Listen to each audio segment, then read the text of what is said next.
Oh, di ba?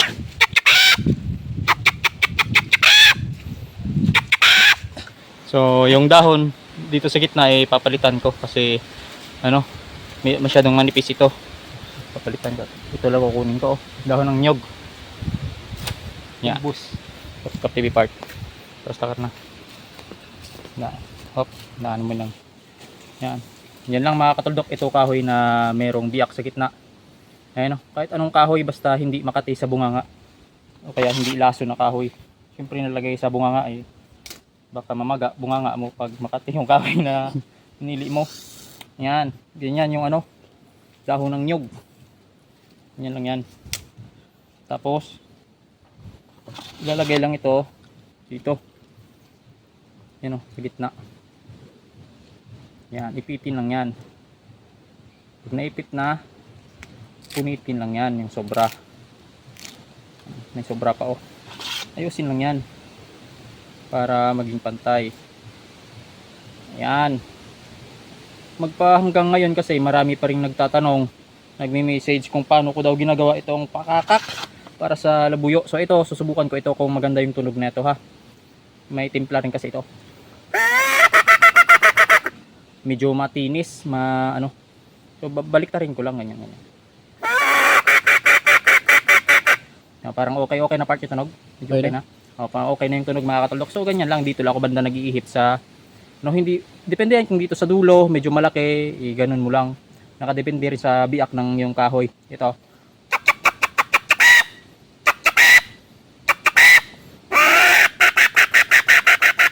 Oh, di ba? Parang tunog ng inahing manok. So, ganito lang diskarte mga katuldok kung paano magpatunog ng inahing manok dito sa kabundukan na kung paano ka mangate. Kung marinig, kung ito ay marinig ng tandang na labuyo ay magtitilaok yon. Kasi akala nila merong ditong inahing labuyo. So tara mga katuldok, magsorbi tayo ngayong araw kung merong magtitilaok ngayon kahit madilim na dito sa aming area. Oh, dito kami sa gitna ng bundok. Anong kasama ko, kuha din siya ng ano, ng dahon ng nyug at gagawa din siya ng katulad nito ng pakakak na ginagawa ko. So tingnan natin kung ayan, ngiti-ngiti. Tingnan natin kung kaya niyang magpatunog ng ganitong pakakak. Pero yung tilaok, pinapractice ko pa kung paano yung gawin yung tilaok. Ang hirap ng tilaok mga katuldok ha. Tingnan natin yung tilaok ha.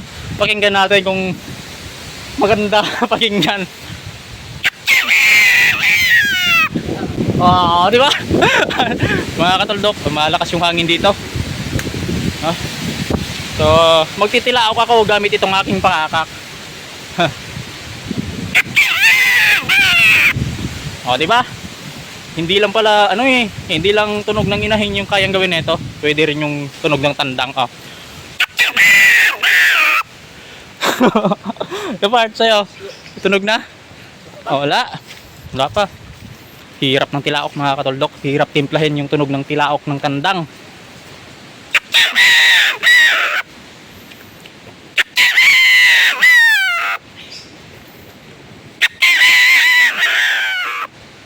Ang hirap talaga kapag tilaok.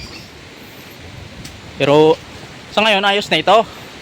Kumbaga sa sunod kahit pa paano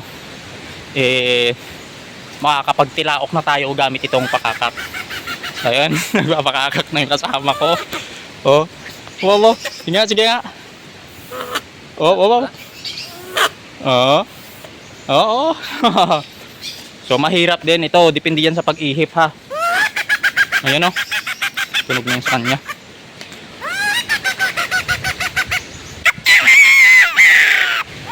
Oo, may tumilaok na labuyo.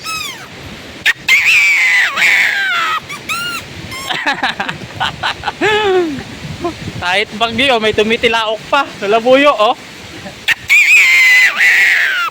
Oh, di ba? Marunong na tayo kahit konti. Ano yun? So dito sa area namin mataas na dito banda. Medyo makakatulog yung view dito. So medyo madilim na kasi parang uulan. So mataas na dito sa area namin pero may mas mataas pa dito. At yun malayo. So dito sa area na to tinatawag itong No, walang lupa. Ay, may tao. Tao. May tao dun sa kubo. Ayun o. Ayun o. Yung kubo. Pupuntahan namin yung kubo na yan. Ayan. Doon kami tatambay. So ayun mga katoldok. Hindi pa kami nakarating sa kubo. Naulan na kami. Nakasama ko. Kuha na rin ng dahon ng saging. So ito yung dating kubo na tinatambayan namin. Ayan. At kaso sira na. Kita nyo. Puro ano na lang yung natira dyan. Puro trap para sa hipon. So yung trap ko ay kukunin ko.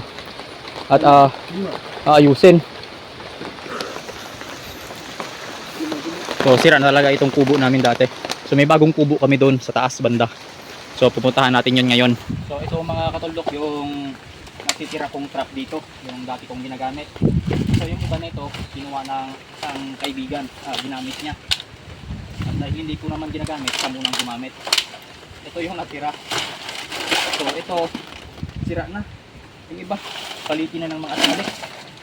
Kaya ito ay ayusin ko ito. Kung sa ganun magamit ko ito. Yung mga katoldok ko, 5 piraso. So dadalhin ko ito ngayon sa bahay para ayusin. Yung tubo namin dati sira na. Ayan. Kita nyo may mga ano pa. Ayan. Ang daming trap. So yan hindi sa akin yan, iba may-ari niyan. At ngayon mga katoldok, papunta na kami doon sa bagong kubo na tinatambayan namin. At sa ngayon merong tao doon. Nauna silang umakyat kaysa sa amin. At syempre kanya-kanyang diskarte kung paano makahanap ng pagkain dito.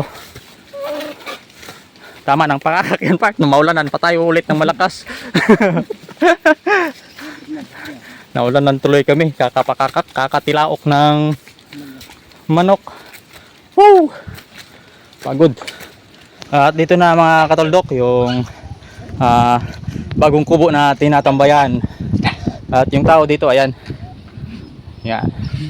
So hindi kasi yan nakakapagsalita. Yari na mga katoldok. Yari na yung ano, yung kubo na aming tinatambayan dito. Ganda ng itak ko. So sila ay gagawa sila ng ano ngayon, ng tarapahan para sa kupras ba. So din sila gagawa sa ano, sa kabila. Magpuputol sila ng kawayan, ng butong ba. At dito yung area, tingnan nyo mga katoldok, yung area dito, napakataas na ito. Ayan. Medyo malabo doon sa ano kasi maulan. Ayan yung kubo. So sa ngayon, pupunta kami sa ano, sa tarapahan ng kopras. Yung kanilang ginagawa. Titingnan natin yon kung ano na yung nagawa nila doon, kung malapit na bang matapos ba. Kasi nakapag ano na sila ng nyog, nakapag-ani na, nabalatan na rin at nabiyak na, kailangan na lang itapa para ano, kasi walang init ngayon, tag-ulan. Kailangan iluto sa apoy talaga para mabilis. At kailangan na ng pera, pambili bigas ba. So tara, papunta na tayo ngayon sa tarapahan. Tingnan natin kung ano na yung natapos nilang gawin doon. So tara, mataas yung ano dito, yung daan, maturik ba, madulas. Buti na lang naka ano ako, naka-spooting. O di ba? Mas maganda yung ganito kasi para hindi madulas ba. Mahirap din kapag nakapaalang. Sa ngayon ay parang tutulo na naman yung ulan. Shit na ulan na yan. Woo. Ayan na. Ulan na naman kami. Ulan na, malakas ito. Sige, diretso. Mga kasama ko sa likod, di ba? Yun. So ganyan lang yan mga katoldok, kahit mahirap ang daan, sige lang. Ayan, kasama ko. Pag hindi ka mag-ingat, magliligid ka talaga papunta sa baba. Magliligid.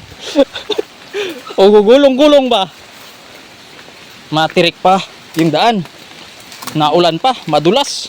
So dito na tayo mga katoldok sa tarapahan sa paglulutuan ng nyog. Ayan. So sasahigan na lang ito at depende ito kapag ano, mabubungan kaagad kasi kailangan matapos na kaagad ito. Maluto na yung mga kupras, yung nyog, para magawa ng pera yon. So ito sasahigan nila ito. At yun yung nyog na ano nila, na nabalatan na. Ayun oh. Meron pa doon sa kabila. Ayun, meron pa doon. Ayun. So dito, ilog na yan. Ayan. Ilog na yan papunta doon sa taas. Papunta na rin yan sa baba hanggang sa dagat na yan. Diyan kami naglalatag ng aming trap para sa hipon, talangka. So kahit maulan, kailangan kumilos. Kailangan magmadali ba? So sa ngayon mga katuldok, pupunta kami doon sa kabila para magkuha ng ano, ng butong. Kumbaga pangsahig dito, yung kawayan ba? Para isahig dito sa ano. So yun, akyat ulit. Papunta sa kabilang bundok para magkuha ng butong ba? Pangsahig sa trapahan. Huwag daw maingay, sabi ni Apa.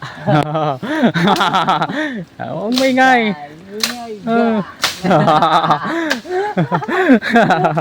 Hirap ng daan, no? Marikot ba?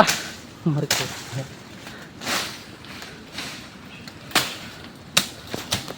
So yung pupuntahan namin ngayon ay mayroon ding kubo doon. Isa naming kasamahan din, may kubo doon. Silipin natin. Okay, buti na lang dito ako sa likod. Pag ako sa unahan, ako magtatabas-tabas niyan. Ayun mga katuldok, dito na kami sa ilog. So ngayon, kukuha rin kami ng ano, pang bingwit. Kawayan na malilit, yung bagakay ba? Bulo. Para gamitin namin pag kami ano, namingwit ng isda sa dagat. Kasi may nag-request naman na punta rin daw kami sa dagat. Kala nyo walang dagat sa amin Kala nyo malayo dagat sa amin Mas malapit yung dagat sa amin kaysa dito sa bundok. So ito yung mga kukunin namin mamaya Yan, yung kawayan na yan. Yan yung sasahig namin dun sa ano, sa trapahan. So sa ngayon, diretso muna kami dun sa kubo ng isa naming kasamahan. At nang matingnan namin kung ano ulam dun. Baka may kagang ton. Ayun Musok-usok na. Musok-usok na yung kubo. Ayun. May tao. May tao. May tao. Dito na kami sa kubo. Ayan, ayos yung kubo dito mga ano, mga katuldok. Kita nyo yung kanyang mga ano dito. Yung trap para sa hipon talangka. Ayan. Tapos, yan na lang yung ilog Diyan lang yan naglalatag. So sa ngayon, pahinga muna. Pagod. Malayo. Malayo yung aming nilakbay. So ito mamaya. Kanta ng tre. So ito mamaya dadalhin ko. Ito sa akin ito. At ginamit niya ito. Minsan niya lang ginamit ito kasi wala pa siyang ano, trap. So sa ngayon, meron na siyang ano, trap. Sarili niya. Ayan Yan yung screen. Yan. Ito yung bago niyang gawa. Kaya itong sa akin, kukunin ko na ito para maayos ko naman. Nang may magamit din ako. So dadalhin ko ito mamaya, pati yung iba doon sa kubo kanina. Kain muna tayo ano, saging. Kain mo. Gutom amo.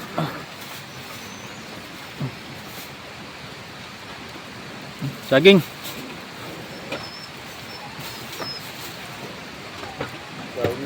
Saging. Di ba tayo pasara from Bulo? Maganda pumunta sa bundok kapag ganitong hindi mainit. Pero dapat hindi rin maulan. Yung ano lang bang panahon, kalma lang. Kapag mainit grabe yung pagod. Hingalin ka talaga. Lalo yung daan, paakyat, pababa, paikot-ikot pa.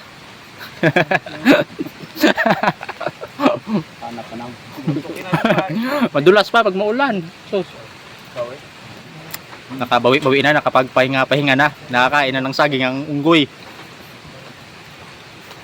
Dumubos ng saging ko. Kain. Kain kayo. Kain kayo. Ano ulam, Part? Ano ulam? Balang. Balang. Fish. Suba isda sa bukid. Suba isda sa bukid. So yan mga katuldok, dito kami kukuha ng ano, ang pamingwit namin. Dito kami magtatapas ba? So sa kanya haba. Grabe mahaba. Bigat. So pipili ako medyo maliit lang.